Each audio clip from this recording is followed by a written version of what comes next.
মোবাইলে এই অনলাইন ক্যাসিনোর কোনো অ্যাপস পাওয়া যায়, সেটাই তাকে শাস্তি দেওয়ার জন্য যথেষ্ট।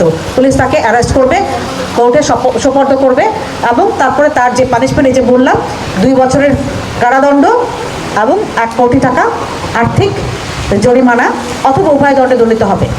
ধর্মের কথা যদি বলি, দেশের আইনের কথা যদি বলি, কোথাও যেটাকে অ্যালাউ করে না সেই কাজটা করে আমরা এরকম দণ্ডে দণ্ডিত হতে যাব না। আমরা মানে শয়তানের ধোঁকা বলেন বা খারাপ কাজে আমরা উদ্বুদ্ধ হব না, ভালো কাজে থাকবো। এই জন্য আমার অনুরোধ, আপনার সন্তান সহ আত্মীয় স্বজন যাতে অনলাইন জুয়ায় সম্পৃক্ত না হয় সেই ব্যাপারে নিজেরা সতর্ক থাকবেন, সচেতন থাকবেন, পাশাপাশি আত্মীয় স্বজন এবং সন্তানদেরকে সতর্ক করবেন। মোবাইলে এই জুয়ার অ্যাপস রাখাও অপরাধ। যদি কারো মোবাইলে, আমাদের পুলিশ আজকে রাত থেকে অভিযান পরিচালনা করবে, যদি কারো মোবাইলে এই অনলাইন ক্যাসিনোর কোনো অ্যাপস পাওয়া যায়, সেটাই তাকে শাস্তি দেওয়ার জন্য যথেষ্ট।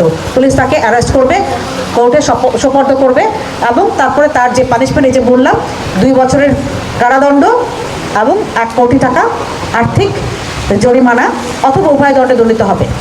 এই জন্য সবার মাধ্যমে আমি মেহেরপুর জেলার যারা অধিবাসী আছেন জানাতে চাই, আপনারা সচেতন হয়ে যান। যদি কারো অ্যাপসে থাকে, অনলাইন ক্যাসিনো খেলার জন্য যে অ্যাপস থাকে সেগুলো যদি থাকে